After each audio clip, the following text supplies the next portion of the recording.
รูปទី3តើនេះគឺជារូបអ្វី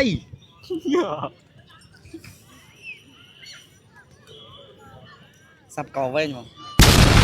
បាទមែនជាដំបូងខ្ញុំសុំស្គាល់ឈ្មោះថ្ងៃបានហើយឈ្មោះគេរដ្ឋីហ្មងហើយឈ្មោះគេអាណិតបងថ្ងៃហ្នឹងយើងមកលេង challenge ទីរូបបើសិនជាថ្ងៃទីមួយរូបត្រូវខ្ញុំឲ្យមួយរូប 5000 ប៉ុន្តែមាន3រូប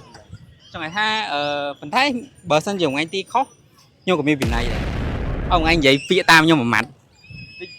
មួយរូបថ្ងៃទីខុសអញ្ចឹងថ្ងៃទៅនិយាយមួយម៉ាត់យល់ហ្មងប៉ុន្តែរូបហ្នឹងវាចង់ថាវាខុសឆ្ងាយហ្មងសឹងថាមកទៅហឹងធ្វើតារាហ្មងអូខេឥឡូវយើងចាប់ដើមណាបងរូបហ្នឹងគឺជារូបអីគេរូបតោរូបគេបងតោស្រេចចិត្តច្បាស់ហើយ 100% បាទមិនអូមើលត្រឹមត្រូវបងរូបទី2តើនេះគឺជារូបអីគេរូបអីទេជួយមើលគ្នារូបអីហ៎រូបសេះហ៎សេះបាទច្បាស់មែនត្រឹមត្រូវបងរូបសេះខ្ញុំច្បាស់មែនរូបទី3តើនេះគឺជារូបអ្វី